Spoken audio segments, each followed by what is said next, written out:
Baik, Assalamualaikum warahmatullahi wabarakatuh. Perkenalkan, nama saya Suciastuti dengan NIM A321249095.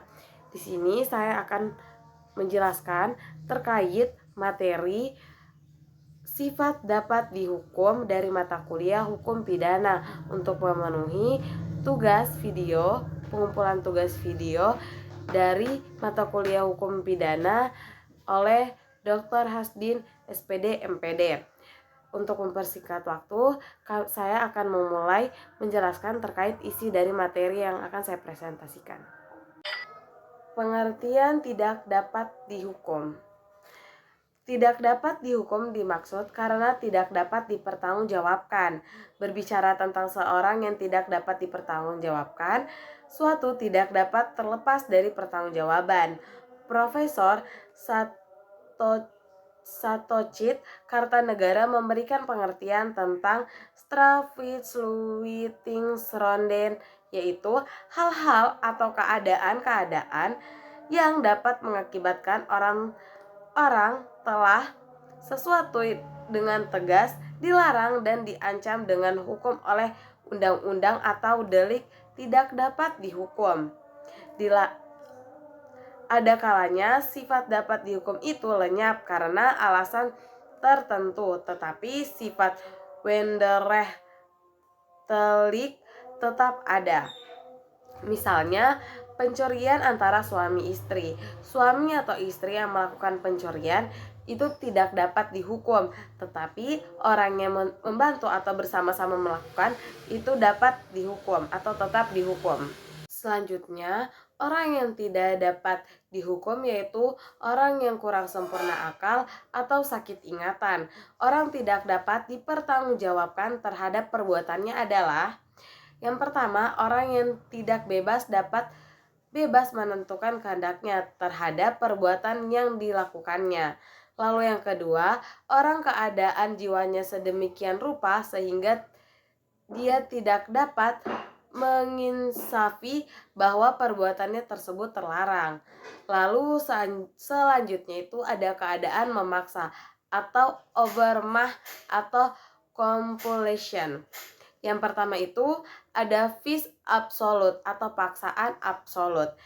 Tiada boleh dihukum barang siapa melakukan perbuatan karena terdorong suatu keadaan memaksa. Lalu ada vis compulsiva atau paksaan relatif, yang dimana paksaan yang kemungkinan dilakukan walaupun secara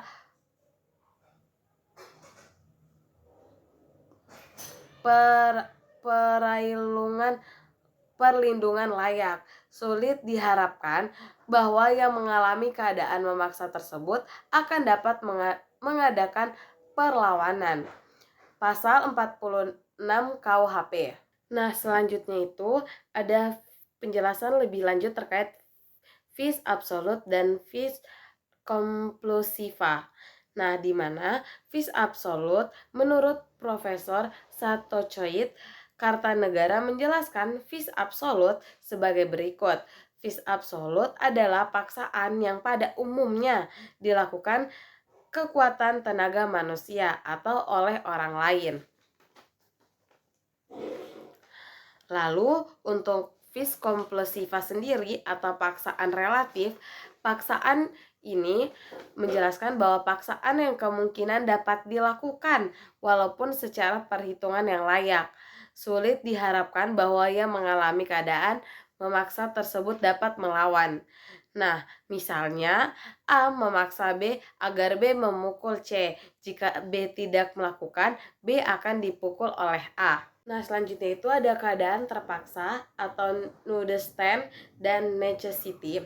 Nah, Profesor Satocit Kartanegara menjelaskan nudestan sebagai berikut, yaitu keadaan ketika sesuatu kepentingan hukum dalam keadaan bahaya dan untuk menghindari bahaya itu terpaksa dilanggar kepentingan hukum lainnya.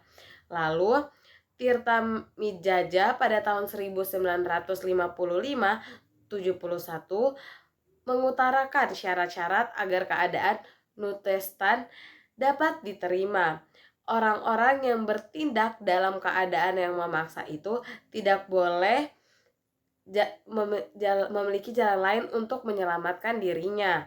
Nah, adapun perbedaan antara Overmech dengan Nudestein yaitu menurut Satoshi Kartanegara antara lain dalam hal Overmech, tekanan dan paksaan itu timbul atau ditimbulkan oleh manusia, sedangkan dalam hal Notoesten, tekanan atau paksaan ditimbulkan oleh masalah, yaitu di luar kekuatan dari manusia itu sendiri. Lalu seperti masalah alam, seperti masalah di laut atau lain sebagainya. Nah, selanjutnya itu ada pengertian dari Nutwer. Nah, kata Nutwer berasal dari kata nut dan wer. Nut berarti keadaan darurat, sedangkan kata wer berarti pembelaan. Jika diartikan keduanya, kata itu digabungkan dapat diartikan sebagai melepaskan diri dari bahaya dalam keadaan terpaksa atau menolong diri di keadaan sukar atau sulit. Lalu selanjutnya itu ada Nutwer Excess. Nah, Nutwer Excess ini diatur dalam pasal 49 ayat 2 yang berbunyi sebagai berikut. Jadi bunyinya itu, tiada boleh dihukum barang siapa memampui batas pembelaan yang perlu jika perbuatan itu dilakukannya karena sangat panas hatinya atau guncang hatinya disebabkan serangan itu. Lalu selanjutnya itu ada unsur-unsur dari Nutwer Excess. Jadi unsur-unsurnya yang pertama itu melampaui batas, yang kedua pembelaan diri diperluin, lalu yang ketiga itu tekanan jiwa hebat terbawa oleh perasaan yang sangat panas seperti yang sudah dijelaskan di pengertian tadi. Lalu 4, hubungan kuasa serangan dengan paksaan. Nah, selanjutnya itu ada pelaksanaan peraturan yang berdasarkan undang-undang. Nah, yang pertama itu pelaksanaan peraturan yang berdasarkan undang-undang diatur dalam pasal 50 KUHP. Lalu yang kedua, tiada boleh dihukum barang siapa melakukan perbuatan untuk menjalankan peraturan perundang-undangan. Lalu yang terakhir, untuk melakukan peraturan seperti ini, tidaklah bertindak setiap orang yang mengutamakan haknya untuk melakukan sesuatu perbuatan, yakni boleh melakukan sesuatu berdasarkan perbuatan tertentu untuk menerapkan peraturan. Lalu selanjutnya itu ada pelaksanaan peraturan berdasarkan undang-undang. Nah, di sini itu terbagi menjadi dua. Yang pertama itu pengertian peraturan perundang-undangan. Pada tahun 1899 dengan Ares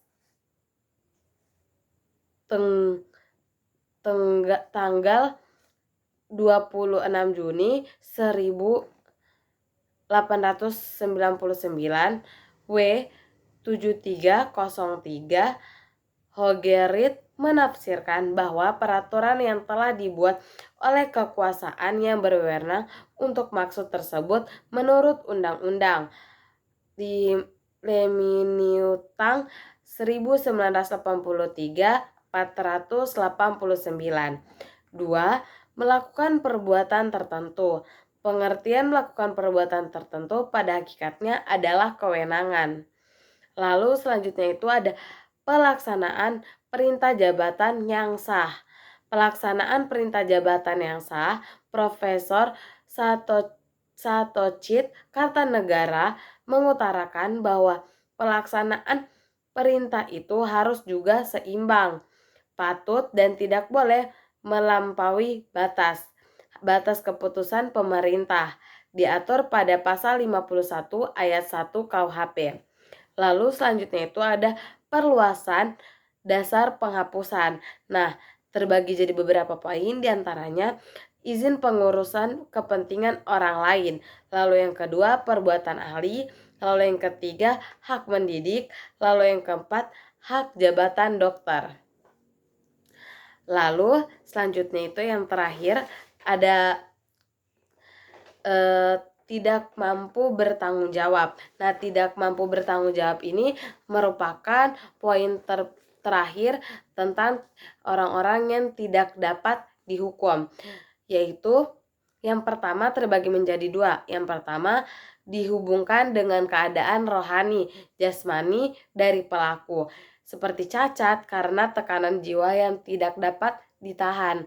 Lalu yang kedua, gangguan penyakit perbuatan si pelaku tetap merupakan perbuatan melawan hukum, tetapi karena keadaan pelaku yang demikian, ia pun dimaafkan. Nah, mungkin hanya itulah serangkaian materi yang saya jelaskan. Lebih dan kurangnya saya mohon maaf. Saya akhiri. Wabillahi taufiq wal hidayah. Wassalamualaikum warahmatullahi wabarakatuh. Dan terima kasih.